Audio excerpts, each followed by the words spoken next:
let me tell you about a fruit you've probably never even seen. It looks like a tiny, shriveled green brain. And there's a pretty dark reason you haven't seen it. A secret that was hidden in its name for centuries. We're about to get into the very strange biology and the even stranger, frankly, dehumanizing history of this fruit. Right. So you can't just think of this as some quirky citrus. No, you have to imagine it as an aromatic weapon, a flash grenade. It is biologically engineered to completely overwhelm your senses the second you interact with it. Here's how the trap is sprung. You can see its, well, alien anatomy right here. On one side, you've got your standard, boring, predictable lime. Smooth, simple. And on the other, the Makrut lime. It's lumpy, bumpy, and so wrinkled it actually earned the nickname brain fruit. You see, all of its energy, biologically speaking, goes into creating this thick, textured armor. Okay, so you're probably thinking, weird skin, sure, but that juice has got to be incredible. Well, you would be so wrong.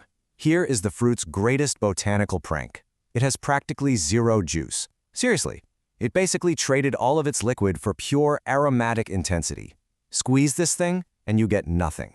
So get this, the power isn't inside the fruit. It's all in the skin. That skin is basically a chemical trap, just waiting to be sprung. The moment you scratch the surface, you trigger that flash grenade. A hyper-concentrated cloud of essential oils just explodes into the air and completely floods your senses. It's on a whole other level from a regular lime. And this intense aroma, it actually has a point. It's a biological beacon.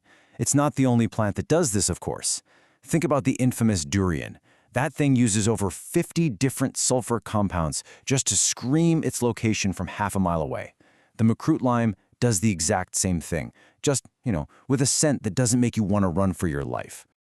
This biological power is so potent, so overwhelming, that it actually evolved in our culture into something else entirely, a literal weapon against the supernatural.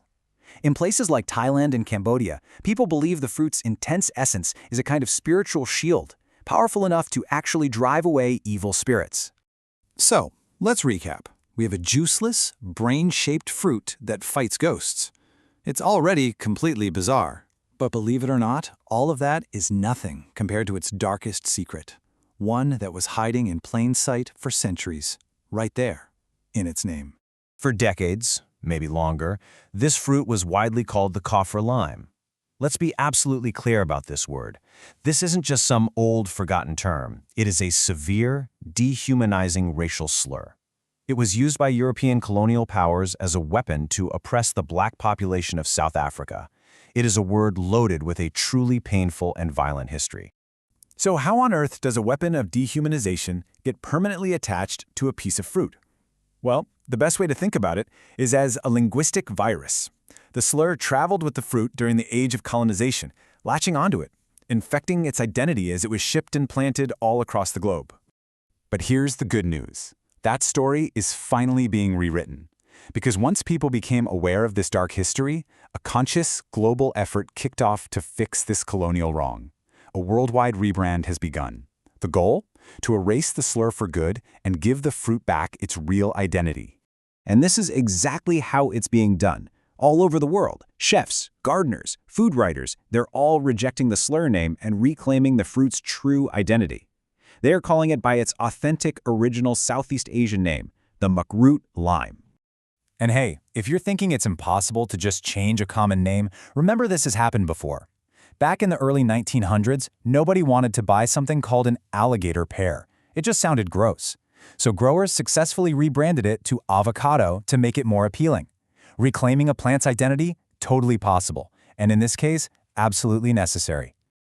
Okay, just let's run through the sheer absurdity of this one more time, rapid fire. We have a fruit that looks like a brain, it has no juice, it's used to fight evil spirits, it was named using a horrific racial slur, and it's only now getting its real name back. So let me just get this straight.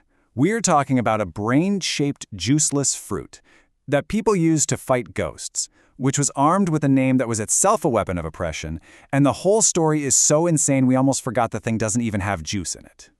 Now, that's absolutely wild.